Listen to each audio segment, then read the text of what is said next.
It is Monday, October 29th, 2012. Welcome to this special edition of WSJ Lunch Break. The East Coast grinding to a halt as Hurricane Sandy prepares to make landfall. We will be talking to our WSJ meteorologist in just a moment to bring you the latest. But first, I want to give you an update on the storm's impact. So far, more than 9,000 airline flights have been canceled. President Obama and Mitt Romney, they have canceled all their planned campaign events tonight and tomorrow. There are mass closures of schools and public transit systems and high-risk zones, including New York City. The U.S. bond market, that will be closed on Tuesday. It was open today just for a shortened session. Meantime, all U.S. stock and option markets are closed today. We'll bring you the latest on whether those will be closed tomorrow as well. Seeing a large impact here in New York City, where Mayor Bloomberg just spoke. Again, the schools are closed here. They will be closed tomorrow. The FDR Highway is closed for flooding. Bridges are being monitored. Tunnels are being monitored as well. The Holland and Battery tunnels, they will be closed today at 2 p.m.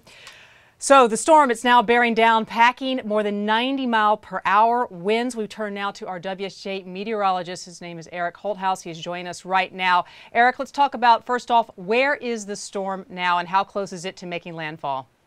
So Sandy right now is centered about 250 miles southeast of New York City, heading in the general direction of the Jersey Shore, and expected landfall somewhere between 9 p.m. and midnight tonight. So we're still several hours out.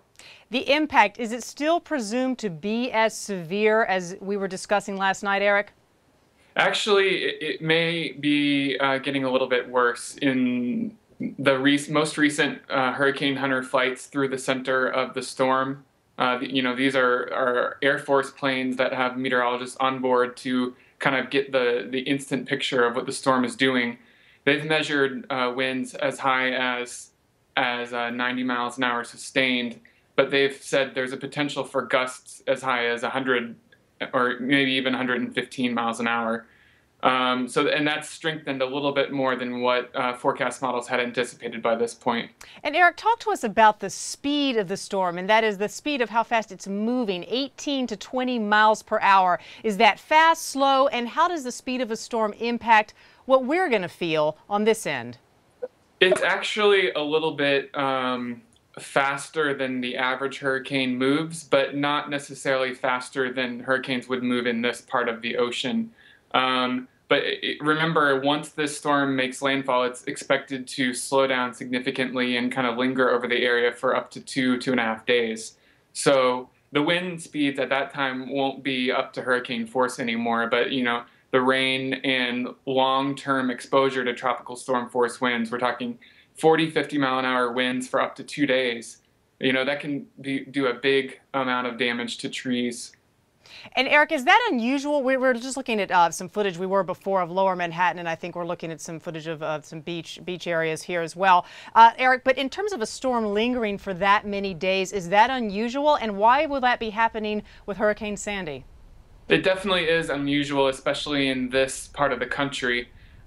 We have what's called a blocking pattern set up right now, which there's a large high-pressure center over southern Greenland, eastern Canada, that is really not typical, and it's not typically there for at this time of year either.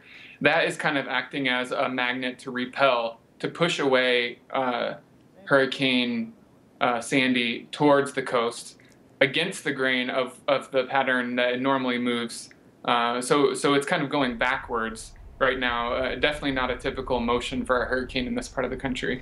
And Eric, very quickly before we let you go, we've been hearing a lot about how this is a hybrid storm, that this storm is sort of the confluence of several major weather events. Explain that to us.